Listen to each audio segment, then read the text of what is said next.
We should start in Rotterdam, Carl. The ATP 500 event won by Carlos Alcaraz. He beat Minaur in the final 6-4, 3-6, 6-2. Crucially, Carl, for his first indoor title. I'm actually looking at a stat, and the last quarterfinal that he played indoors was in the 2022 Basel event. So he hadn't even been in the quarterfinal since 2022. He had made the 2023 Turin, the ATP finals. He got to the semis there, but yeah, outside of that, he's done pretty much nothing on indoor hard courts, and this is another big milestone, I think, in Alcaraz's career, getting it done on an indoor hard court. Yeah, he's obviously an incredibly good player on literally every surface, but he's definitely thrived more on, winning the slams last year on obviously clay and grass. So you'd expect someone like Sinner, or, someone maybe Zverev or someone like that to just be a little bit higher level. But he's definitely pulled his way through. And yeah, you can say it might just be an ATP 500, but not as high as a slam level, but it's still a good win. Alex de Minaur, very top player, top 10. So, and obviously third seed. So it's a good level from both players being able to get to the final, and Alcaraz, quite a good match honestly in that third set. It does kind of still make you think about how the level difference is with Alcaraz and Sinner, because you see Sinner play Alex de Minaur how many times? 4 or 5, and every single time the score's been straight sets, right? Yeah, So it's a very good matchup for Sinner. oh yeah. And I mean, Alcaraz, he still gets it done against de Minaur. De Minaur played 2 finals now at Rotterdam, back to back, loses to Alcaraz and Sinner. But yeah, definitely Yeah. Sinner is very strong against de Minaur. It's a very good matchup for him, and yeah, I mean, Alcaraz, he looked a bit unwell. He had that nasal strip on court on his matches, but he still played some very high level tennis. I think especially he got through his first round match against Baltic Ranazanslop, a match that he lost obviously in the US Open.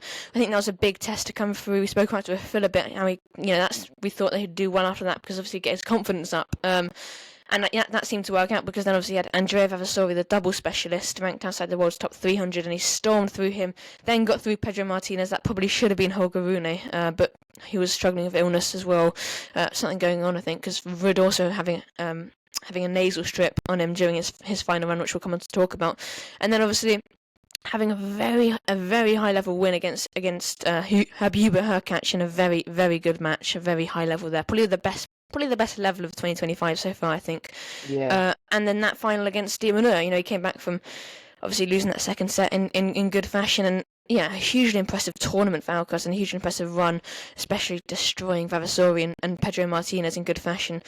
And yeah, I mean, obviously, as I say, winning his first indoor hardcourt title, but I also think it's good for him to get it done, after the Australian Open, where he didn't do, obviously lost to Djokovic, which is probably disappointing for him, and he's got back on track. And now, obviously, he usually plays on the South American swing with the clay courts there, but yeah, he's decided to go to Rotterdam this year, and it seems to be paying off, Carl. Yeah, I want to talk about two things here, Nick. First is actually about the nasal spray thing, because the two matches that I've watched and I've seen this tournament, I definitely saw Alcaraz use it, and I was just wondering, like, I haven't really noticed or seen those things before being in use. I just wondered if you know anything about how it actually might help, or why so many players are using it now. Because I've seen Alcaraz use it, I've seen Rune use it, I've seen Ruud use it. So yeah, it's just wondering, like, if maybe we should get one for our tennis as well. I think it's meant to like open up the airways or something to the nose, but Yeah. from people I've spoken to that have used it, they say that they can't really detect a difference. Yeah, I've had a bit of a blocked nose, so I think it might help with that. Yeah, yeah, Ruud as well using it, so a good week for the nasal strip wearers. Exactly. But yeah, the second thing I also want to talk about was the Hurkacz Alcaraz match. Like you said very high level tennis, top in 2025. That was actually a match that I did watch with my family. That was a proper match that I did went the whole time through there, and I saw the good level, and it just seemed to me like, honestly, even though the match was obviously in Alcaraz's favor, I actually saw how Hurkacz was hitting, and it seemed like so many of his balls were just gold. Like, especially in those tight moments in that second set, yeah, he won it extremely close, but the way he won it, it looked like he was really dominating, especially those early points. His forehand was an absolute joke. His coming in and his finishing, his backhands and moving on to the court was just crazy skill. His volleys as well, just his overall tennis level was just so high, way higher than anything I've ever seen Hurkacz play. Definitely by far the best tennis I've watched. Mm. You know, I don't really go into a match looking like, oh, let's see how Hurkacz is playing. It's just like one of those guys where it's like, you know, he's a top player, you know, he can play quite well, he's like there and abouts, but you haven't seen him play this good. And it's kind of like annoying to say that he still lost the match, because it seems like Alcaraz and those type of guys just literally have like a next gear, like a higher gear that they just clock into, and in that third set or something, after Hurkacz taking that second set so close, Alcaraz just stepped it up so much and kind of wiped the floor with him. You know, Hurkacz was still playing a good level, but inevitably, in Alcaraz's favor. Now, I just thought that that's the way that Alcaraz just needs to keep playing, and he did well in the finals also to push through that match, and we'll see how he does in the next tournaments and see if he can keep that level going against players like Sinner and Zverev. Yeah, like you say, the fact that Hurkacz was playing that well and Alcaraz still came through it is a testament to how well Alcaraz was playing in this tournament. I also think, Hubert Hurkacz losing to Alcaraz, but ultimately he still played, a very good match, like you say, and he was 4-1 up in that first set, against Alcaraz, and I think 40-love up or something on serve to go 5-1 up, and Alcaraz still came back to win that set 6-4. As you said, the shot qualities from both players, I think, were ridiculously high. I think they were both. It was such good tennis. It genuinely was. If you haven't watched that match, then if you haven't got time to watch it, then I genuinely recommend going to watch the highlights, because it is genuinely some of the best hitting. Just from the back of the court, and they both came into the net well as well. Before we move on from Rotterdam, Carl, we should probably have a mention about Matteo Bellucci. He came through qualifying, beat Daniil Medvedev and Stefanos Tsitsipas back-to-back to reach the semi-finals, where he then, of course, lost to de Minaur in a slightly convincing fashion. But he is a fun and exciting player. He's an upcoming player. There's points in his run to the semi-finals here that were just extraordinary. I won against de Minaur actually in the very beginning of that match at the first game. I think it was one of the first few points, actually. It was he had an easy sort of bunt down the line for a winner, and instead of just putting it away, he jumped up and hit a tweener through the legs down the line, and he's bringing some excellent atmosphere, some excellent tennis, and a really fun, exciting lefty.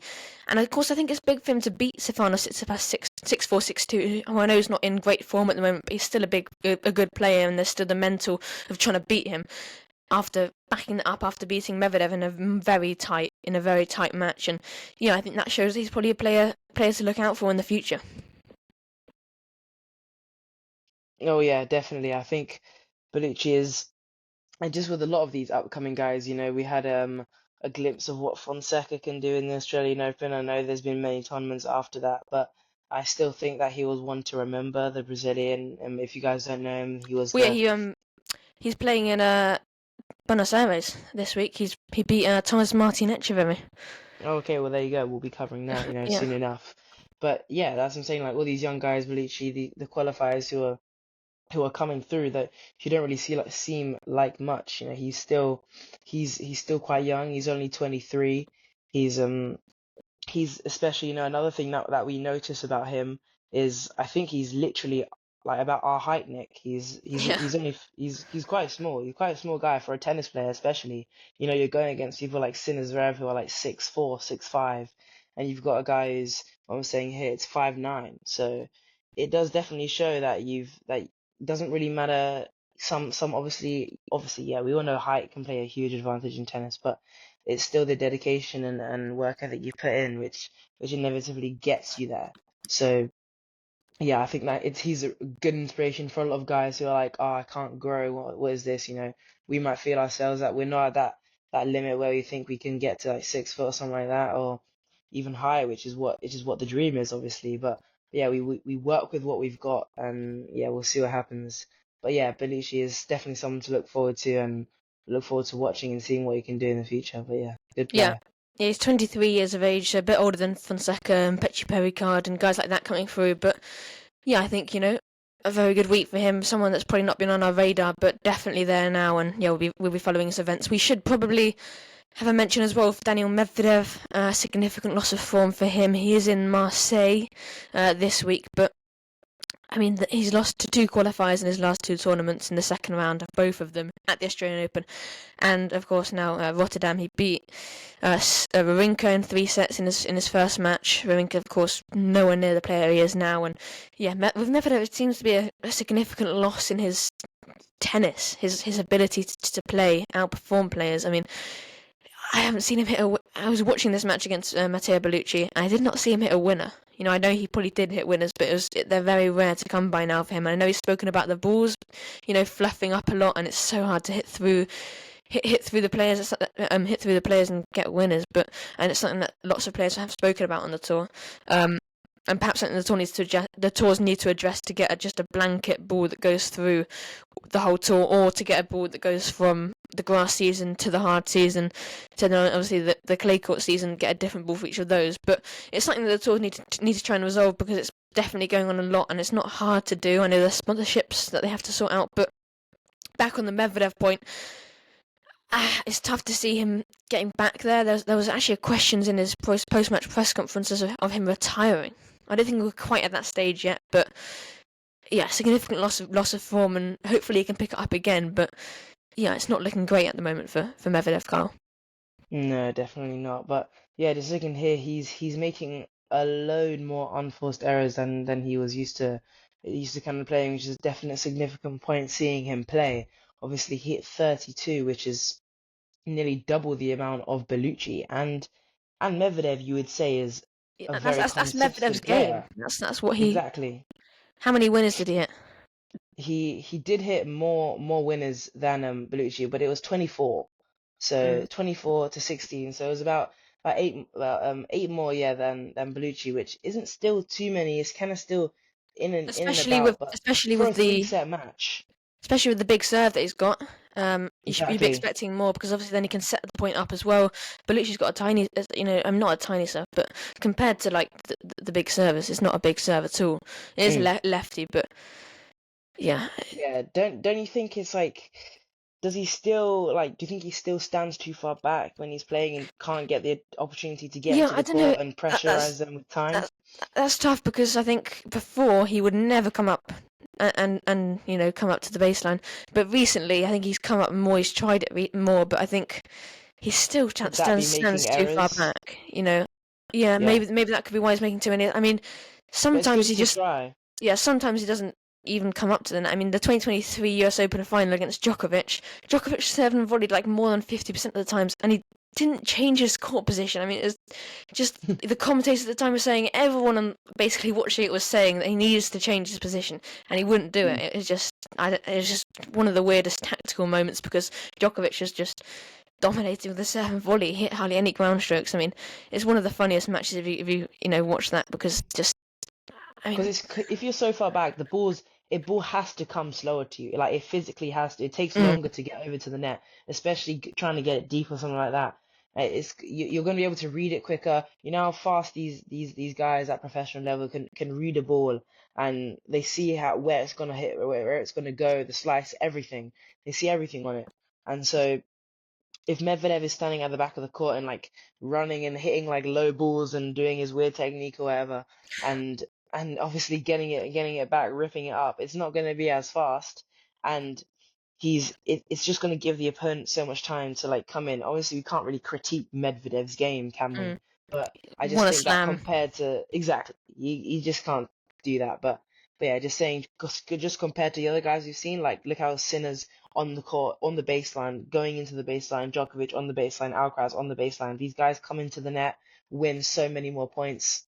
I'm trying to find here how many, points at the net they won, because at the net Bellucci won, because obviously you wouldn't really see Medvedev come into the net as much, would you? So yeah, it's just Medvedev. I just feel like he really does need to try and change something, if it's him coming in more, or doing this, because let's be real, he's what seed was he even in this tournament? He was a top, he Two was second seed, I two think. seed. There Yeah. you go. Yes, yeah, he's at second seed, bottom of the tournament. So yeah, it's like he should physically be getting finals, and for losing like that early, Losing to 2 qualifiers in a row cost Lerner Tien at the yeah. Australian Open.